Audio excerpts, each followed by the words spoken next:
Acho que o meu processo de trabalho acaba sendo sempre o mesmo, que é o seguinte: eu faço melhor as coisas quando eu faço aquela coisa que eu não devia estar fazendo. Então eu tenho que preparar uma aula, aí eu vou dar tocar um pouco de piano antes de preparar a aula. Aí eu começo a fazer uma música e aquilo vai se tornando interessante, e aí eu faço o que não devia fazer naquela hora. Aí é a melhor maneira de fazer. Aí eu estou tendo que ler um livro, em vez de ler aquele eu leio outro, aí aquilo fica bom. Então é como se todo o tempo estivesse rebatendo num ping-pong, e faço a coisa sempre na hora errada. E aí acho que é a melhor maneira de poder fazer todas elas.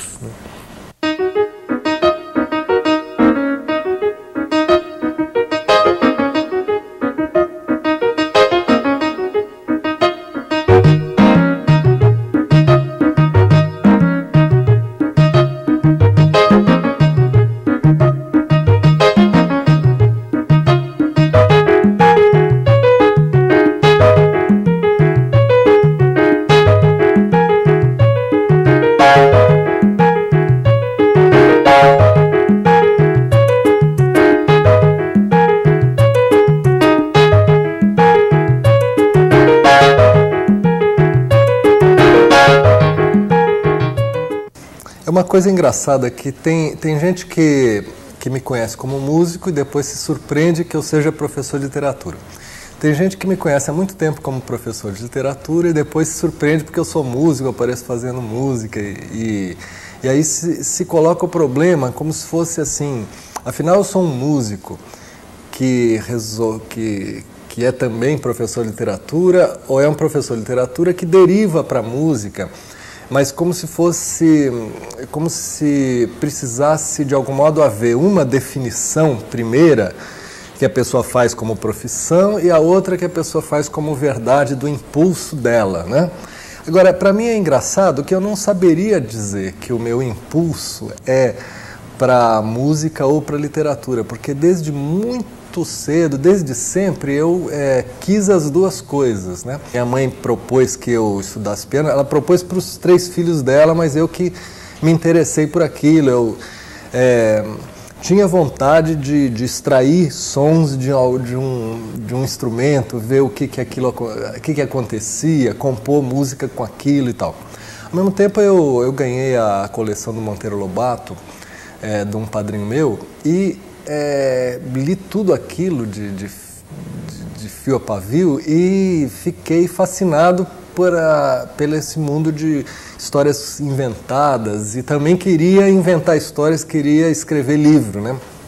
Eu passei, assim, acho que todo o período da minha formação me preparando para saber o que ia acontecer com isso, porque eu ia ser músico ou ia ser escritor. Isso era como se fosse assim uma novela para mim, que eu queria saber qual era o final, né?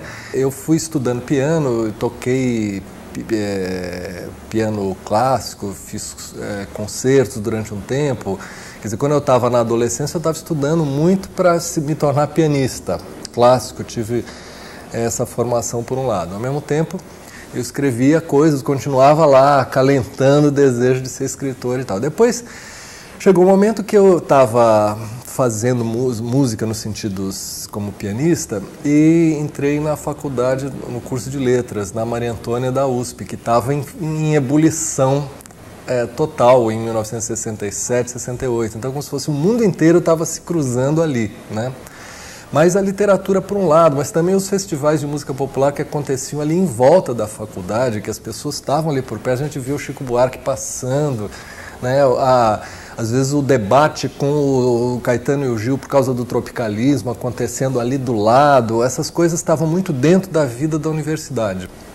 Eu acho que o que se decidiu em mim nessa altura, um pouco se decidiu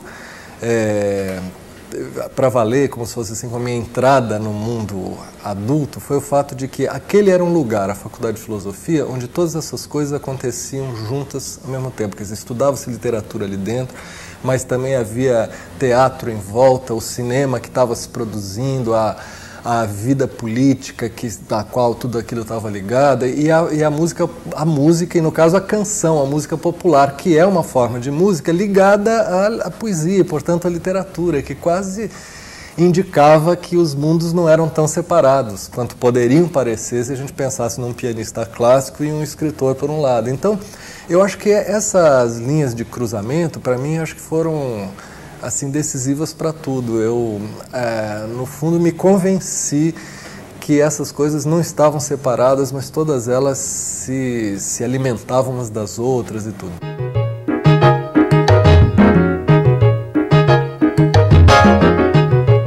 No meu trabalho musical, eu acho que tem as influências, por um lado, influências profundas de todo o piano que eu toquei, né?